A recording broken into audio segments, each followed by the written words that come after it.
Yang bekerja semuanya harus sholat. Kalau tidak sholat, jangan di sini. Subhanallah, saya melihat pertama kali sholat duhur, tukang berjamaah. Kalau masih ada 2 orang tidak sholat, batalkan pembangunan masjid.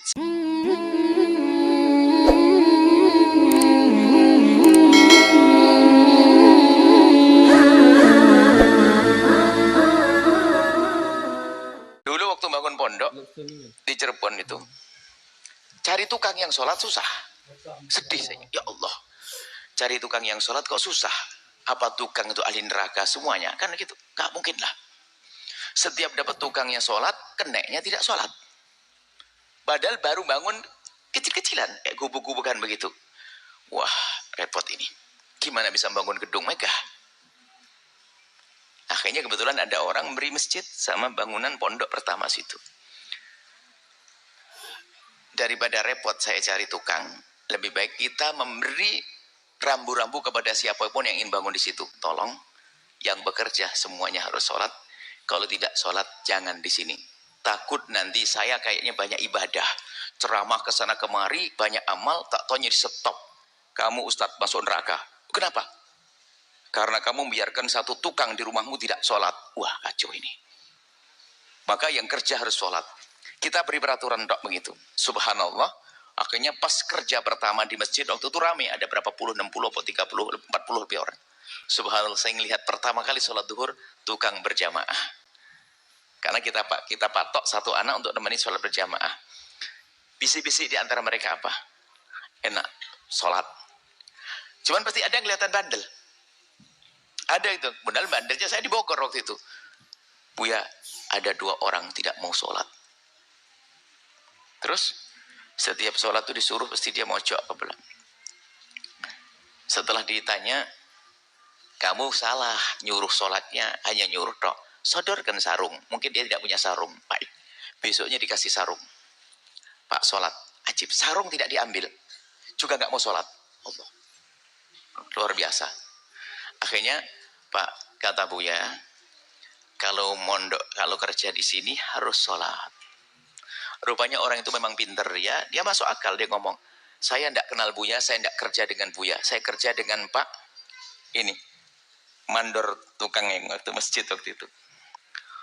Akhirnya Pak, oh bagus, tidak apa-apa, jelas. Saya telepon yang punya masjid, ada 2 orang tidak mau sholat.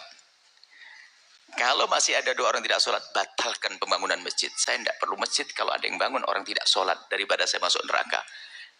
Karena bangun masjid itu cukup pasang patok 1, 2, 3, 4 sudah jadi masjid. Tapi kalau ada yang bangun tidak sholat sementara itu di bawah naungan saya masuk neraka. Wah, dipanggil itu 2 orang. Subhanallah, ternyata orang itu sudah dibegitukan sholat. Akhirnya orang salah satunya itu malah yang ngomong, gimana caranya masukkan anak ke pondok pesantren setelah itu. Ini jadi, dan setelah itu kan ada. Jadi orang itu sebenarnya pengen, hanya belum biasa saja. Makanya jangan sampai kalau Anda punya orang bekerja di rumahnya, dibiarkan tidak sholat, akan ditanya oleh Allah, ya hamba Allah. Kemudian kita beri fasilitas. Kalau perlu jamnya ditambah, jam istirahatnya. Misalnya jam istirahat jam 1 sampai jam 2, tambahlah seperempat jam, jam sholat. Dapat pahala kita. Harus kita perhatikan urusan-urusan sholat. Hati-hati ya hamba Allah. Sholat itu mudah sekali. Cuman ternyata kayak berat. Ya, sholat itu gampang. Coba. Orang melakukan sholat, itu belum tentu tukang yang bisa ngangkat semen 50 kilo kali berapa, itu bisa sholat. Padahal sholat kalau kita perhatikan, dia berdiri tegap tanpa membawa apa-apa. Di kepalanya nggak menyungki apapun, tidak menjinjing apapun di tangannya. Cuman begini toh, tapi belum tentu bisa. Kenapa? Yang bisa sholat hanya orang yang dipilih oleh Allah. Maka siapapun yang hari ini kok sering tidak sholat, tapi kok Anda hadir ke tempat ini, Anda istimewa. Jangan khawatir. Esok hari akan jadi ahli sholat. Siapapun yang mendengar suara ini, insya Allah akan jadi ahli sholat. Dan Allah Maha Pengampun. Allah Maha Pengampun, jangan terus berlarut-larut menantang Allah.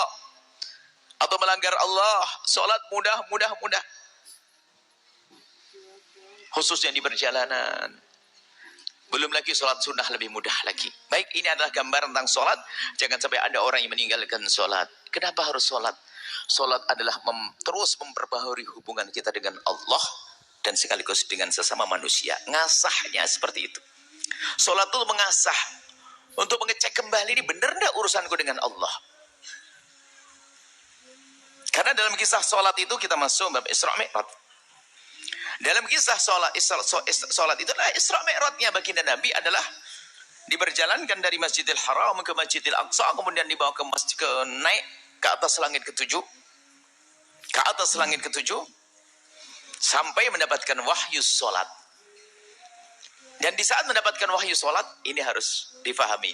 Semua amalan-amalan ibadah yang selama ini kita amalkan, Nabi Muhammad mendapatkan perintah itu semuanya, puasa, haji, semuanya adalah di saat Nabi berada di bumi. Spesial sholat, Allah memerintahkan kepada baginda Nabi dipanggil ke tempat sangat mulia, ke atas langit ketujuh, Sidratul Muntaha. Bahkan diwahyukan secara langsung. Nabi diajak dialog oleh Allah secara langsung. Dan ternyata memang sholat itu adalah seolah-olah, dan harus kita sadari kalau kita melakukan sholat seperti kita Isra Mi'raj. Karena dalam kisah Isra Mi'raj itu bagaimana kita? Nabi Muhammad berdialog dengan Allah. Tapi harus dipahami masalah dialog ini, jangan sampai kita salah memahami. Mendapatkan wahyu sholat. Dan ini adalah saat yang terindah bagi baginda Nabi Sallallahu Alaihi Wasallam. Sehingga di dalam ayat itu sendiri kan subhanalladzi asra bi'abdihi. Maha suci Allah yang telah memperjalankan hamba. Ini gelar yang paling disukai Nabi, gelar hamba, seorang hamba. Lihat, di saat Nabi diangkat tinggi-tinggi, tapi cara menggelarinya disebut dengan seorang hamba. Maknanya apa? Nabi memang seorang hamba, tapi sangat-sangat mulia. Tapi Nabi setinggi apapun pangkat beliau adalah seorang hamba, yang harus kita fahami itu. Baik, kemudian diberi wahyu namanya sholat. Dan sholat itu kalau kita perhatikan adalah setiap kali sholat kita memperbaharui, sebab kita tuh sering lupa. Sehingga yang meninggalkan sholat itu akan semakin jauh kepada Allah. Karena apa? Nggak diperbaharui lagi. Sebab di dalam sholat itu kita seolah-olah memang berdialog dengan Allah. Sholat itu adalah sangat spesial kita dengan Allah. Kalau dalam sholat itu kan digambarkan begini loh, kurang lebihnya itu gambarannya tuh Nabi berdialog dengan Allah. Dan dialog itu digambarkan dalam tasyahud kita. Kalau kita bertemu dengan sesama manusia harus ada salamnya. Salam penghormatan kepada sesama manusia. Assalamualaikum, assalamualaikum, assalamualaikum.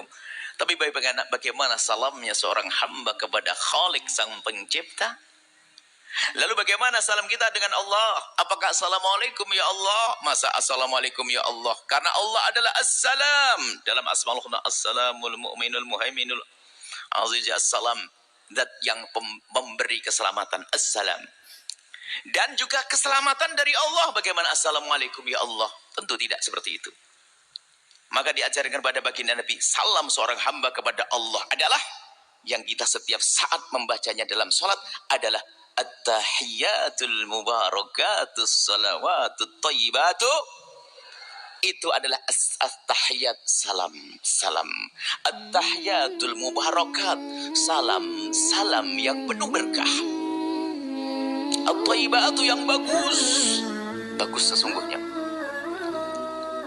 Al-mubarakat yang penuh berkah, mengucurkan keberkahan untuk kita.